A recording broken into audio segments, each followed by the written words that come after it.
Hello, everyone. Welcome back to Talking Reds, and this is the challenge to speak to 1,000 Liverpool fans. Hopefully, that is the challenge that I have set myself. 1,000 is the first number I've put out. I think it's a good number, but it's not out of sight. But it's still a hard thing to get, I think. So Sean is the number one in the interviews. Wow. Number one, he is honored. the first guy to be interviewed, and I've a brilliant response. I'm excited to interview as many as I can. But Sean, yeah, thank you so much for coming on, mate. Thank you so much for coming on. That's fine, Damon. No, I really appreciate it. I'm so pleased to be first. Wow, what an honour. If we get 1,000, it's massive. If we actually get the 1,000, massive. So, Sean, Liverpool Football Club. I mean, this is what I want to do. Bring fans together. This club, everyone loves the club from across the world. You've grown up. How did you get into Liverpool? Well, it goes right back to 1974, believe it or not. I'm 57 now, and as a child, and I saw an interview with Bill Shankly just before he actually retired from Liverpool, and it just sort of struck me. And then I started finding out a bit more about the club, and then my dad took me to a game at Liverpool, and that was it. And I was just taken to it from there, really. So this is going right the way back to just when Bob Paisley was about to come in, and so I've been following the Reds ever since. So I don't know how many years that is. I can't even work it out, but it's a long time I've been supporting the club. So I've come through. All the 70s teams, the 80s teams, and right the way up until the current team. So I've seen many changes, but yeah. But You have been the ups and downs, certainly. Yeah, I've seen all the ups and downs of the club, and all the different phases we've been through, from the sort of glory times when Paisley took over, and then the sort of continuation on then, and then sort of a bit of a dip, and all that kind of stuff. Yeah, and we've had some great managers. We really have, and we've been very lucky in that regard. And some great players, of course, amazing players. So going on to your managers then, Paisley being your first manager is quite astonishing. Like, to be spot a team and the Paisley's the first manager to be there. Mine was going back. Let's have a look at mine. Roy Evans, possibly. I'm trying to think. Right, But okay, I've slept since. Roy Evans, I think, was my first. Maybe before that, I'm trying to think. Who was before Roy Evans? I was so young though. The first one I can remember is Roy Evans, and Phil Thompson next to him. Yeah. How would you compare Paisley now then to like Klopp, for example? You've seen them both. Yeah. Well, I mean, with Paisley, of course, he was a very unassuming guy, a very quiet person. Didn't actually want the job, if we're honest. He actually didn't really want to take over Liverpool. He didn't feel he could fill Shankly's boots, But I think that was the secret of to his success. Really, was he was just himself, and I think obviously a lot of the players knew him anyway, so they weren't expecting the same kind of almost character that Shankly was. And I think he just came in day to day, not changing very much. And in actual fact, if I can just put this in, it's very, very. As someone who supported the club all that time, I see a lot of similarities between Klopp having left the club and Slot now coming in. So all the foundations have been put in there by Klopp. He's got the team together and everything. As we know, Arne Slot hasn't made a lot of signings. He's just been working with the players that Slot had, really. And but yet he's continued it on sort of almost seamlessly, really. And so there's very, very similar things there, really. So I'm hoping that Slot will turn out to be like a Paisley, But Paisley was a very, very clever man at the same time, which again is another thing which you can put towards Slot, because I think Slot's a very clever man. I think some of his, I mean, when we played Fulham recently, I mean, he changed the team about 6 times, and until he got it to how he wanted to be on the pitch. He's very astute, good tactically, and he's got a good eye for detail and stuff like that. And I think that was the same with Bob Paisley, And so I think that's why we won all them trophies. And he seemed to. I mean, I remember him bringing in Ray Kennedy. Do you remember Ray Kennedy? Probably. My dad remembers him. Yeah. But he was a forward at Arsenal, and he came into he came into Liverpool, and straight away, Bob Paisley said, "I want you in the midfield. I don't want you up front. I want you in the middle, but I want you breaking from midfield and going into the box." And that started up a wonderful career of how he scored a lot of goals from midfield. Really, was him breaking from midfield, and he had a wonderful shot on him. So those sort of little things. That was what I think Bob Paisley's secret was. Really, he was a very, very astute guy, but very quiet at the same time. He was one of those who would, after we've won European Cups, go home and put them in the drawer. And his wife would find them. Nessie, she would find them some days later. In cupboards and stuff. He wasn't interested in all that stuff. He just wanted to be successful and win with the club and win with the team. And that's what built the foundation of Liverpool, the success and I think the standards of Liverpool was built through Shankly and Phil Paisley. And those standards sometimes are met, sometimes haven't been met over the years, even what I've seen as well.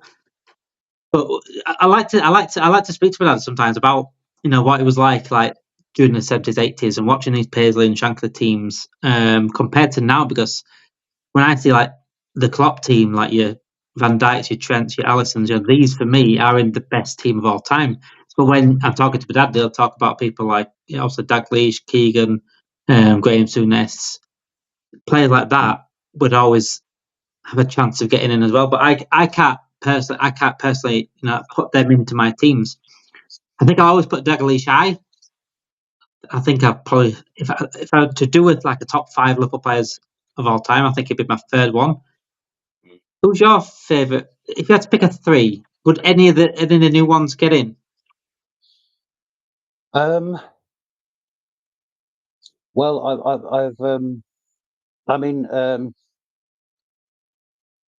of the current team, you mean? I think Van Dijk. I still think Van Dijk is I think he's the best. I mean, I've been watching Liverpool. I mean, I'm including Alan Hansen and people like that, but I still think Virgil van Dijk is the best centre back.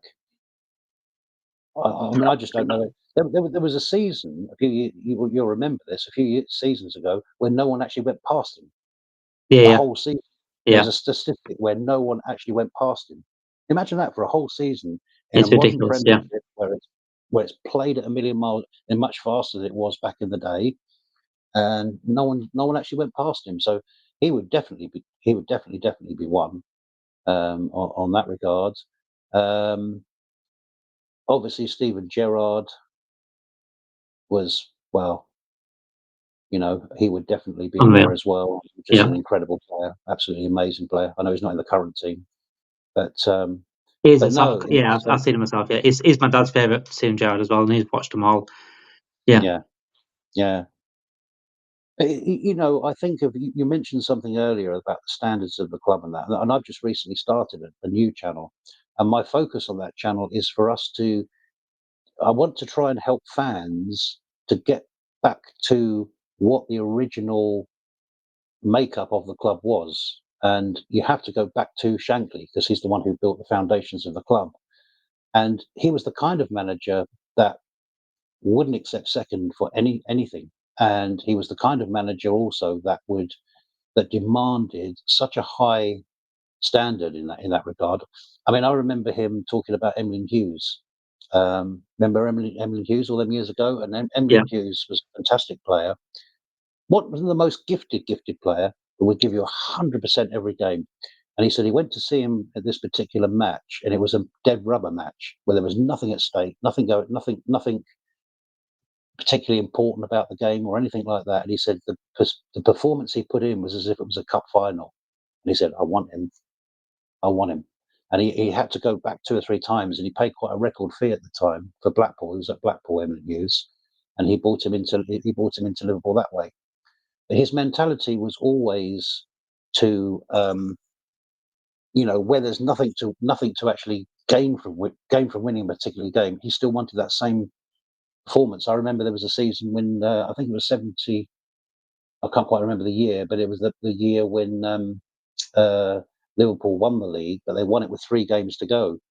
And he never let them have a sum up because the last 3 games they never put any effort in. They just gave lackluster performances, and he said, "That's it. your summer's off. I'm not accepting that. Just because you've won the league, you're still putting that red shirt on. So it was all about the fans. It was all about the club. It was all about the winning stuff. That was what drove him really.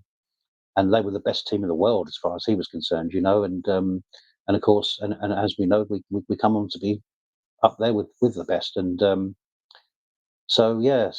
that's what my passion is for us to think along these ways and to I would probably say, I don't know this for a fact because I know he's a great player in our team. I doubt very much in the Merseyside derby and the recent Man United match whether someone like Trent would play for him. That awful performances that he put in, and they're not stinkers because he just had an off day. That he just didn't put effort in, and that would be the thing that would earmark someone like Bill Shankly and probably even Bob Paisley to a point, because though he was a quiet man, he still expected the same standards. So those early teams would not have wanted a player doing that at all. They would be really under the cosh for that. There wasn't the money, of course, in the game back then as there is now, and all that kind of stuff. I get all that, but the standards have never changed. But in some respects, because of our focus now on, I think in a lot of windows not doing enough, and when we won the Champions League, as example, not investing the following year, those kinds of little things are the things which our great managers would have been on top of. I think they would have been very upset about that because you strengthen from a position of strength. Yeah. Sir Alex Ferguson was very, very good at that. He was always changing his backroom staff, always changing. 2 or 3 years before the end of the player's career, he would be also bringing players in as future replacements. So there was always that continuity, and you were never allowing the team to just slide down. Yeah. I mean, if you take, for example, the 3 contracts that are outstanding, let's just say hypothetically all of them leave. Let's just say that is actually what's going to happen. I'm not saying it is. I'm just saying let's just say that does happen. So you've now got the heart of your team ripped out because you've got Virgil van Dijk, you've got Mo Salah, our best goal scorer and assister, and our best centre back, and our captain, and of course even and Trent as well. So those 3 leaving, that's plus the fact that we never dealt with the left back in the summer last year. We didn't really deal with another centre back, probably another midfielder. As amazing as Gravenberch has been, we still need another midfielder, and probably at the end of the season, you probably would be pretty certain Darwin Núñez will go. His output just hasn't been good enough, and we could even lose Luis Diaz. As a lot of things, he might leave the club with Barcelona as possible destination. I don't know, but now you try changing all of that, but this could have been avoided last summer if we'd invested in them areas that we already knew. Every fan will all say the same places, the same areas of the pitch where we need to have investment. We didn't have that. So, but I'm not, what can I say? I am a bit of an FSG out guy, I guess, because I'm not happy with the way they've been running us of late. And I'm saying all of that, and we're top, and it's kind of ironic, isn't it? You've got to have those conversations. You can separate we've been top before, and it's batters in the backside. And I think we'll go and win the league this season, but we can't hide from these conversations. I didn't know what your stance was on FSG. I've not even spoken to you about FSG. My stance is I've been calling them out since 2021. I wrote an article on them. I didn't say I want fully FSG out at the point. I just said I questioned what they were doing. I wrote an article for LFC Transfer Room saying Klopp was the mask for them. The standard. You mentioned a really good point about Paisley and Shankly. I don't think they would have accepted this as standards. No.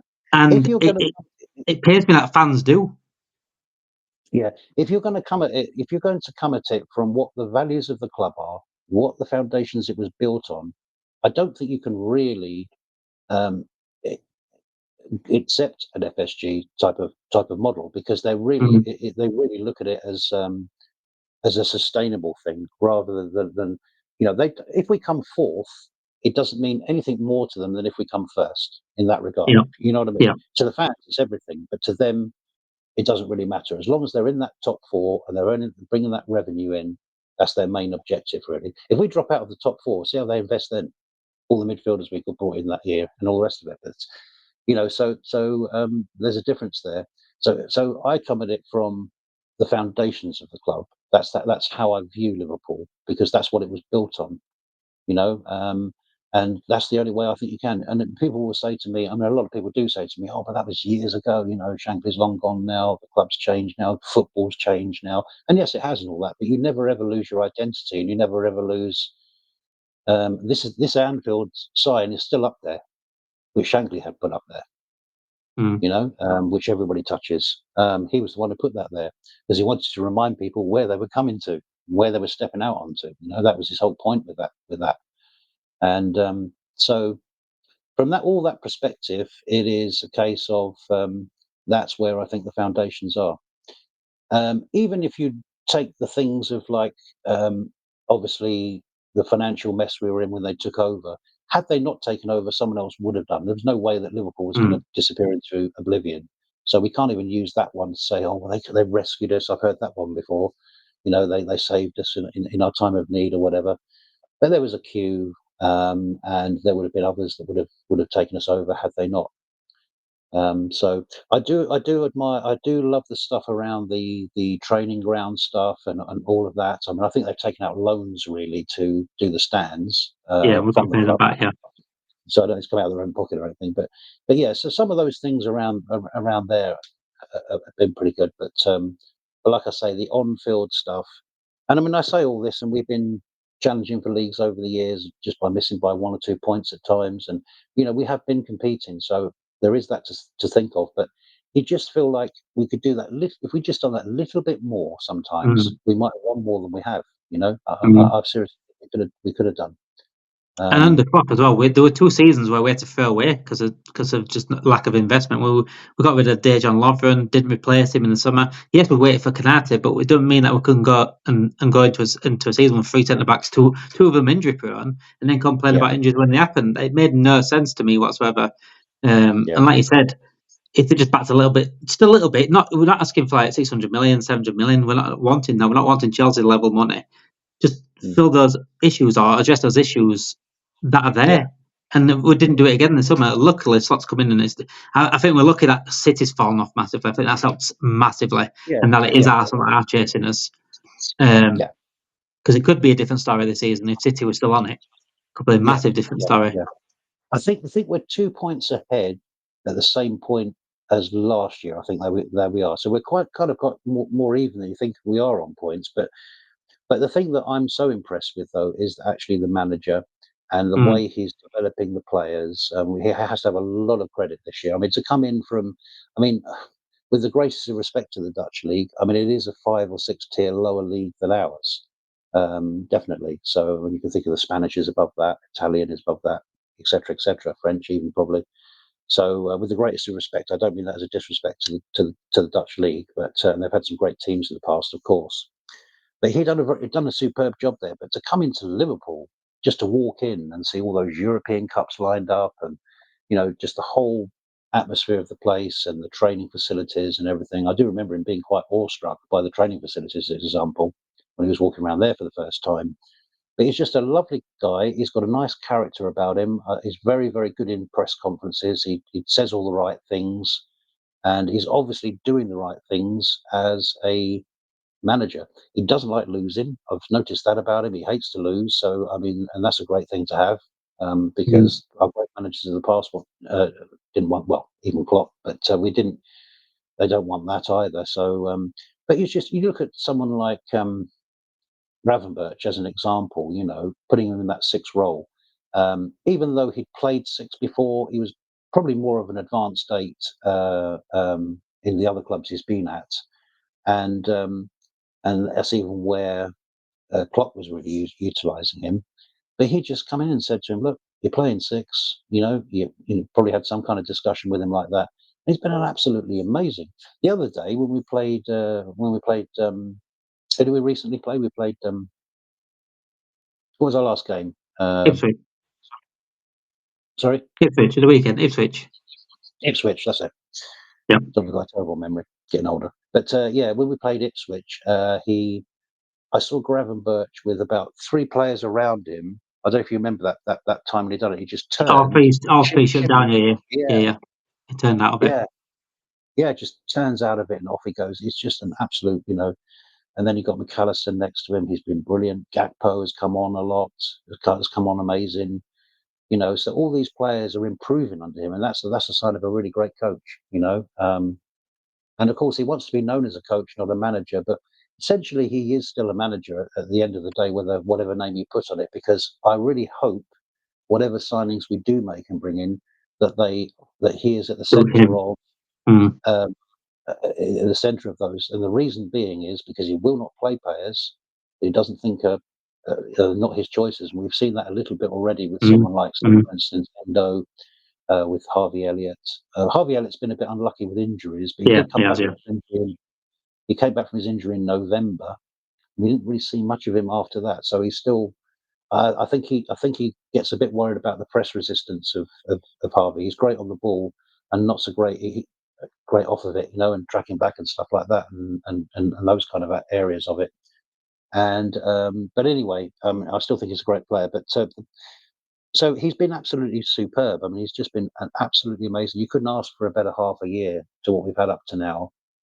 I mean, no one could have come in and done better. Let's be honest. So he's been really amazing. And then of course we see the continuation of Van Dijk. It has been absolutely awesome this year. I don't know if you noticed, but in the last 3 or 4 games, it's like he's really getting under the players because he knows how important this season is for winning the league.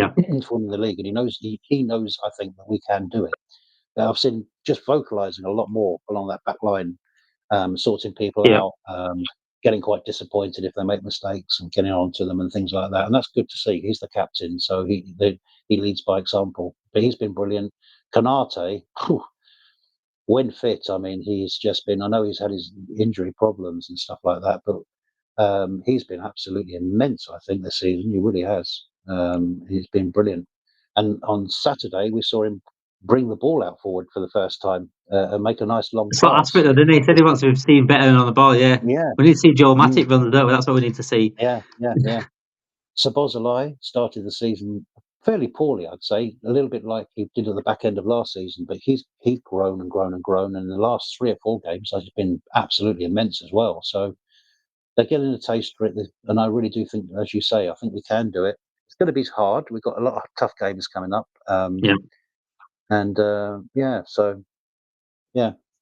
So we have created like many memories over the last 10 years with Jurgen Klopp specifically. I think we could create. I think if he's allowed to, I think Slot can create memories. Like I said, this year we can win the league, but we don't want to go backwards again next year and lose our 3 best players or whatever. And that's what why Liverpool fans are the way they are at the moment with FSG, because it's just been wasted. I thought we wasted Klopp, if I'm honest. I think we could have built a proper dynasty with Klopp, but we couldn't. But what is your greatest memory as a Liverpool fan, Sean? Greatest memory? Gosh, there's been so many over the years, of course. Could it be a personal one? It could be a personal one from two. It could be a personal one, like you've been to a game. Yeah. I think it's got to be the Barcelona game. It's never been a game. I mean, you could obviously say the Champions League final 2005 as well, but that Barcelona game was just incredible to come back from that deficit and to just do it in the way we did. It was just absolutely everything was just perfect about that game, and it was a typical Jurgen Klopp performance of in terms of the team. We just just relentless all night. He had Andy Robertson riling up Messi. It was just brilliant, just absolutely brilliant. It really was. Yeah. So I think that's quite a more. I mean, there are loads, of course, but that's the one that's always stood out to me because I personally, and I've been supporting the team all these years, but I didn't even think we could turn that one around. I thought Messi would probably score at Anfield, or someone would. And so to actually win that, was quite something, really. So that's probably my. And I suppose win the league again, even though it was in the COVID times, after all these years, to win it again was amazing. But yeah, but It Barcelona. would be nice to win it with not in COVID rules, where the fans can attend to it. It would be nice this season to do that. Before we do go though, Sean, you love Liverpool. The city itself as well. I think being a Liverpool fan, for me, growing up as a Liverpool fan for my dad, I got to know the city as well. And obviously, You'll Never Walk Alone. My dad used to play it every single night, near enough, during the pacemakers. And then that. Do you think fans are more connected to the city as they used to be? I don't know. I think things have changed a bit. I think obviously from a money perspective, there's a lot more corporate now at Liverpool than there ever was, and that kind of thing. And I mean, of course, I'm not actually from Liverpool, even though I've supported all these years. But I still admire all the overseas fans and the distant fans as well, because they still support the club in the same way. But from a ground perspective, yeah, I think things have changed a little bit. Definitely, there is that to it. But it's still the most amazing place to go to a football match. I mean, I've been to a lot of matches all over, and I remember because I was living in South London at the time, and I remember having a season at Crystal Palace. A friend of mine just had a season ticket. It was dirt cheap at that time. This is going back a while now, and they were last in the Premiership. But and I was thinking, what a great atmosphere. But you go to Anfield, it's just on a different level, you know. And if you go to one of those amazing European nights or something, there is no place like it. It's still the best place in the world for football, you know. And yeah, it's just an amazing place, and it's our home, and we love it. And I'm one of the few. Well, I'm not one of the few people, because quite a lot of people didn't want us to move to another stadium. But I'm happy we stayed there, because I think the atmosphere is so amazing, and it hasn't really been distorted by the sort of, you know, the elevation of the stands and that, which they've extended. It's still great, but no, I think it's well. I my personal thing with Anfield is that it's like a family. It's like a. I mean, I've gone up there for games, and I'm standing around people I've never met before. You know, because obviously there are season ticket holders. Everyone gets to know each other, and if people see you as someone, they just take you on. They just take you in, chat to you, you chat to them, and you're just a family. You know, and it's, you never feel like you're not part of a family, and that's the amazing thing that's always been there with Liverpool. And like, going back to Shankly again, that's what he always wanted it to be. You know, it was all about fans for him. You know, and so yeah. I think that's a great way to end it. Like the fact Liverpool does feel like a family. It's a shame that I feel like what I'm seeing online and things like that, it feels like there's separations, and because also the FSG sort of debate and things like that, it's making fans separate from each other when we all love the same club. And like you said, it feels like home. Yeah. You got to Liverpool game, it literally feels like home. And I think this is why I've done this series. This is why I want to do this, because I want to bring all fans together. I want to bring fans from across the world. And this club means a lot to us, no matter where we are from in the world. We support this club for a reason, and it's just wonderful. And thank you for joining me, Sean, for the first of many, hopefully the first of 1,000. That's the challenge. 1,000 Liverpool fans I'm hoping to interview for Talking Reds. Thank you everyone for watching. Make sure you like this video, which would help us out massively for algorithm on YouTube. If you could like the video, it would help us out massively. Please subscribe to the channel and get your notification bells on as well. Thank you for watching. Have a great day, guys.